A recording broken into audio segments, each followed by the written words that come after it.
I'm Julie Barkey with Senate Update.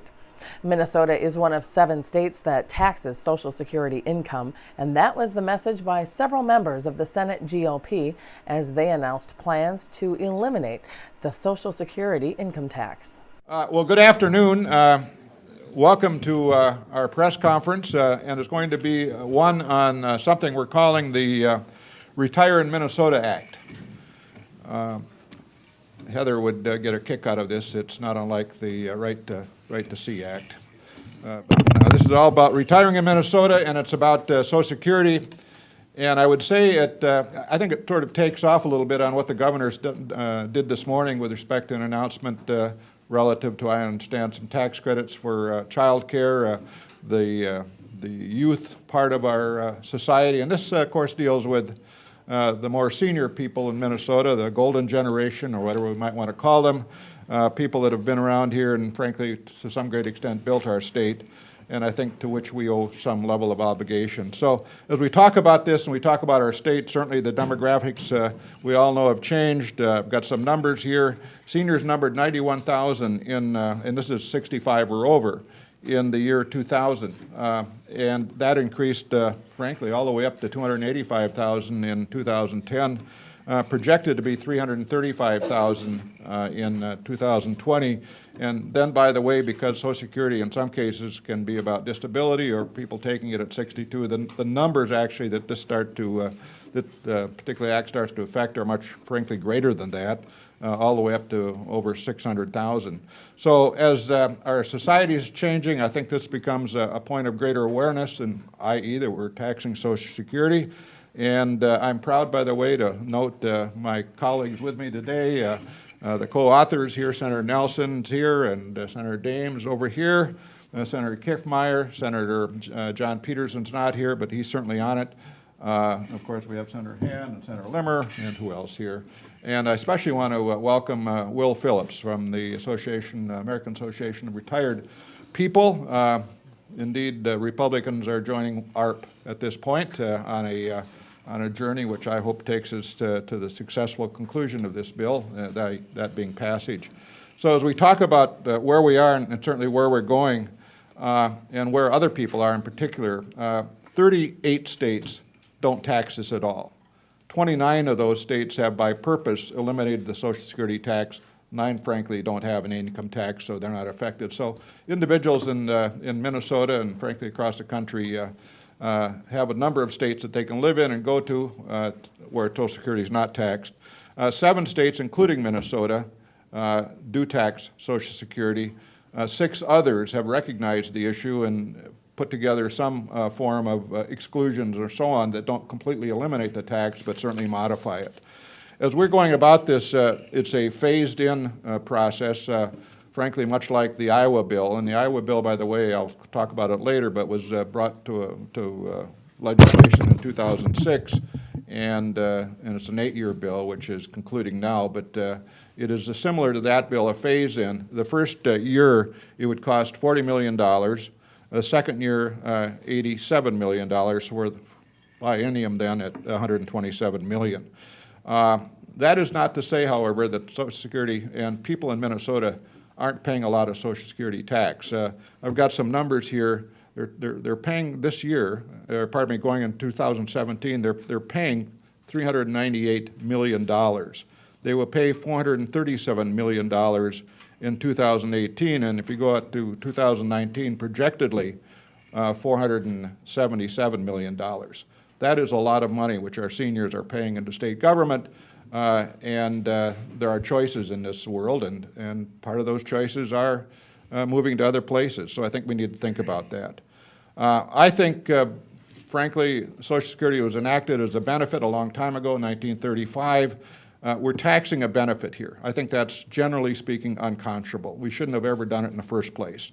I think it's unconscionable also to think about taxing a benefit for the second time. Social Security in and of itself is a tax. That's how you accrue the money. And indeed, we're taxing a tax. So double taxation, I think we need to think about that. And from my point of view, it's unconscionable. But also we're talking about state competitiveness. And as we have this emerging baby boomer generation coming through the system who have choices, and who can Facebook and can FaceTime and do everything else. You know, communications back to the family is a little easier now than it was, you know, frankly, even 20 or 30 years ago. And so people do have choices about where they live. You can literally live anywhere across the South, Texas to Florida, and not be taxed for your Social Security. You can go from literally Iowa to Pennsylvania, all across the Midwest, not be taxed. South Dakota is not taxed on income anyway, but Wisconsin doesn't have a tax. Iowa, as I mentioned earlier, doesn't have a tax. All of the eastern seaboard, except Connecticut, is not taxed for Social Security. So people have a lot of choices in terms of where to go and to, frankly, accrue the benefit of non-taxation of their Social Security benefit. So as we think about this, and I'll go back to Iowa as I conclude, but Iowa did this in 2006. They did it in a bipartisan fashion. In the House, the vote was in the Senate, the vote was 46-4. In the House, it was 89-6. It was referred to at the conclusion of that session as the crown jewel of that session. And as we're now 8 years later, and it was an 8-year cycle, they're concluding their tax is completely, virtually eliminated now in Iowa, and I think we can do the same today. So I'm going to conclude by thanking you for coming, and also now calling on Senator Dames, who has a few comments, and we'll go through a few of these, and then we'll certainly take questions. Senator Dames? Well, thank you, Senator Senjem. The Retire in Minnesota Act certainly is an act that should help our senior citizens. Our retirees are a real asset into our communities. And when we look at these retirees, many of these folks are still providing and helping in the workforce. If we take a look at our retirees, these folks do a lot of volunteer work. We take a look at our retirees. They're very involved in their faith-based communities. They're very involved usually in their schools. And if you look at, especially in rural Minnesota, when we take a look at the makeup of our small communities, the retirees, in many cases, are a large share of those small communities. And it's very important that we keep our seniors in Minnesota. And as we see, we have more seniors that move out of Minnesota, and they're going to other states. And the states that they're going to, the states I refer to as the states that are drawing our seniors, they do not have this tax. They're not taxing Social Security. And I think that's one more step that we can do to keep our seniors here, to keep them viable, and to keep them in our communities, and to keep them as part of Minnesota. Many of these folks were born in Minnesota, they were raised in Minnesota, they raised their children in Minnesota, and now we need to help them stay in Minnesota. So I think that this is, the Retire in Minnesota Act is going to be one step that can help with that, and I look forward to moving this legislation through the process. And now I'll turn it over to Carla Nelson. Senator Nelson. Thank you. Good afternoon. It's great to be here. Retire in Minnesota Act, long overdue and much needed. The state in which one lives should not reduce federal Social Security benefits through double taxation like we do in the state of Minnesota. If we listen to our hearts, we know that we all would retire in Minnesota as Minnesotans. But if we listen to our pocketbooks and our financial planners, unfortunately we realize that almost every other state in the nation is a far superior state in which one can maximize their retirement benefits. 10,000 people woke up today and turned 65. This is a national statistic. Tomorrow, 10,000 people will turn 65. And the next day, and the next, and the next, for the next 19 years. Minnesota, similarly, has multitudes of Minnesotans hitting that retirement age on a daily basis, and we will for the next 19 years. We know, it's a fact, money walks. Money walks. Minnesota can ill afford to have policies that export wealth, and that's what this policy is doing.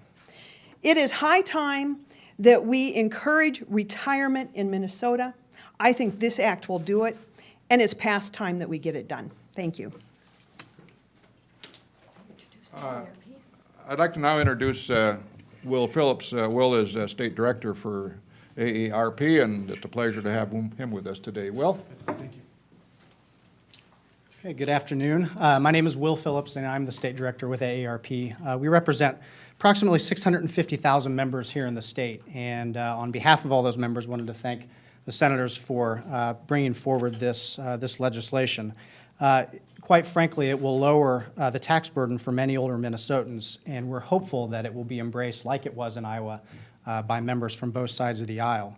The vast majority of our members tell us that they want to continue to live in their homes and in their communities for as long as they can, with independence, with dignity, with all of those things. But as financial footings become difficult, that becomes even more difficult.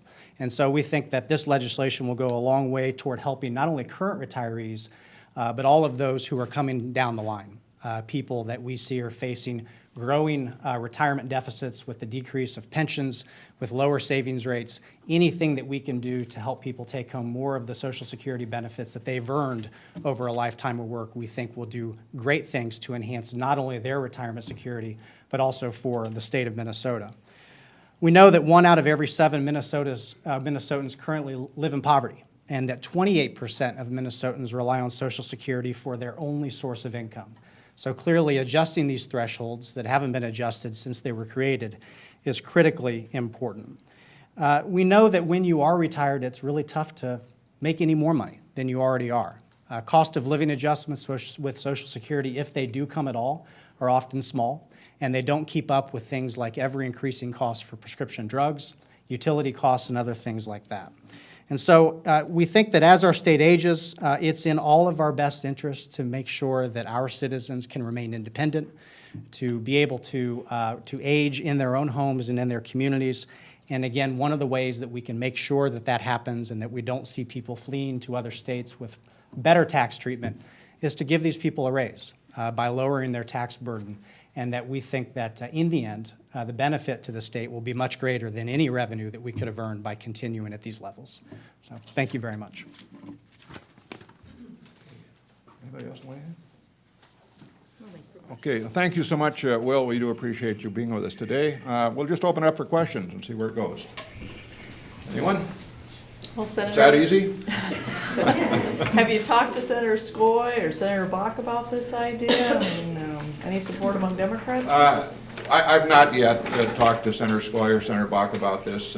Certainly, we'll certainly be doing that, obviously, as we go forward, trying to get a hearing on this bill and just trying to engender as we go forward now, not only certainly legislative support, but support from the broad senior citizen population of Minnesota. And as they hear about it, I think they'll get excited and they'll help us in terms of ginning this up, so to speak. Senator, did you say the first biennium in which this would be effective, it would cost the state $127 million? Is that the figure? Do I what now? Was that what the figure you gave, 127? Yes, 127. I think it was 40 and 87. Yeah. 40 the first, 87 the second. Yes. I think something that you miss when you just strictly take a look at that doing away with those amounts of Social Security income not being taxed, what you really miss, though, is the economic activity of tax revenues that come from them staying here. Because when they do, they spend money on movies, restaurants, theaters. They take their grandchildren with them.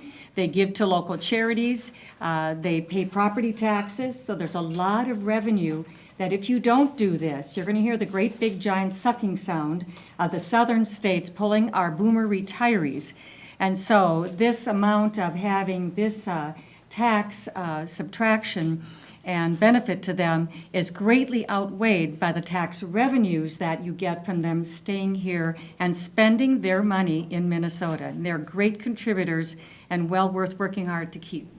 Thank you. The state is getting older, right? So what's the long-term impact of this, not just in this biennium, but in the next biennium and the one after that? I mean, if it's 40 million next year, how much is it gonna be in the next cycle?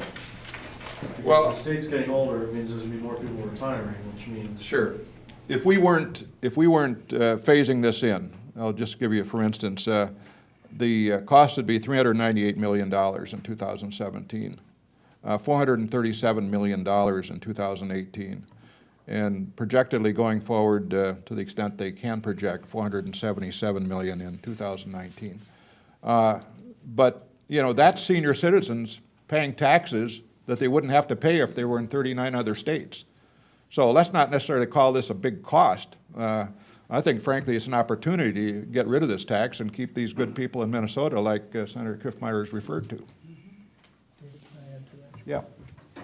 Warren Limmer, Maple Grove. A recent report coming out of the Minnesota Management and Budget Office was released today in the Finance Committee in the Minnesota Senate earlier this morning. I hadn't seen this until just this morning, but there's some projections that they're looking at our structural balance. And the planning estimates going all the way out to 2018 and 2019 show that the estimated difference going out, there is a little bump in the first year in 2016, and then we start growing as a surplus if everything remains the same in our budgets and our costs. 648 million, 1.1 billion, 1.6 billion. This is a growing structural balance that would be growing based upon our revenue stream as well as our expenses projected by this office out to 2019. That, in the short run, it means that this is a perfect time to consider a reform like this for our retirees that have to pay taxes on their retirement income, and namely focused only on the Social Security revenue that they receive. Clearly, when you look at Minnesota compared to the 30-plus other states that don't tax Social Security income, we are behind the times. And for the next, all the way out to 2019, we have a perfect example, a perfect opportunity to take this reform, move it forward, and with the desire of keeping our senior citizens here in the state. No one wants to leave their grandkids. No one wants to leave, you know, we've got a tough state in the wintertime with just the weather alone. But if we can fix what we can fix, and that's how we treat our senior citizens and their income, this is a perfect time, and the Office of Minnesota Management and Budget would give us at least a foundational perspective that they too might agree that if we were going to do this, if there was any time to do it, now would be the time to do it. Senator Senjem, I'll just add one thing to that. I hope that the following question does not get lost. You know, we hope there's a hearing on this very worthy and needed bill, and I'm hoping the question is asked. I think the real question is, how much is Minnesota losing every year with 65-year-old and plus who retire and leave this state? I would like to have someone dig into that. How many are leaving every year, taking their property tax with them, taking their income tax with them, the sales tax, the gas tax, every aspect that you can think of is leaving with their pocketbooks when they choose to domicile, let's say in their Florida condo, instead of their Rochester home, which is now on the market. I know people who are doing this on a regular basis. And it is the tax climate that we have set up here.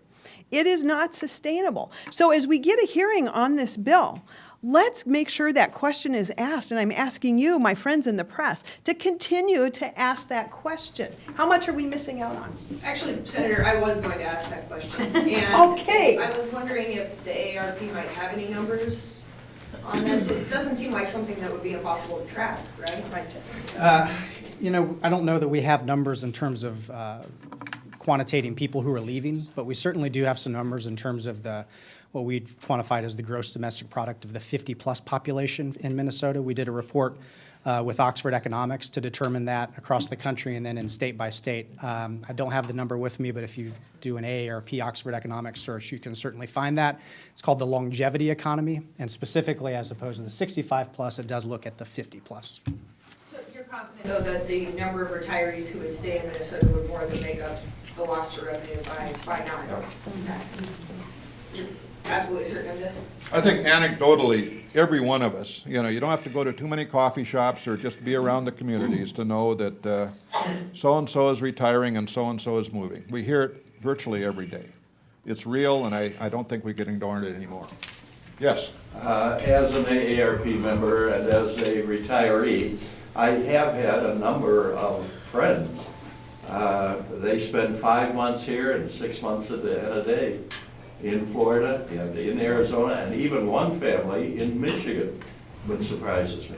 Now, actually, what I would like to see happen here is that this be a bipartisan bill, that you find a Democratic senator that would co-author and support the bill. I think too often, when one party presents something, the other party's against it just because the other party presented it. Sure. So if there's a bipartisan possibility, I think the likelihood of action and passage could dramatically go up. Yeah. Senator Hand, is this, where does this rank on the priority scale, knowing that Republicans are pushing a different tax cut package, the governor is pushing a different tax cut package?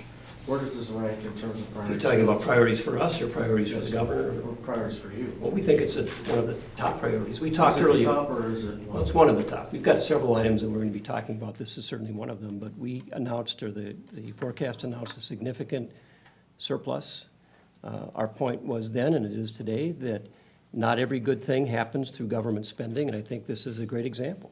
We're talking about how this will affect the state budget that is in surplus today, but what we should be asking is, how does this affect the budgets of all the seniors, all the people who live in Minnesota? Shouldn't that be our priority, is to take care of the people who live here, make sure that their money, their income, doesn't get unnecessarily taxed? And I would say this is an unnecessary tax, has been pointed out by Senator Nelson and others.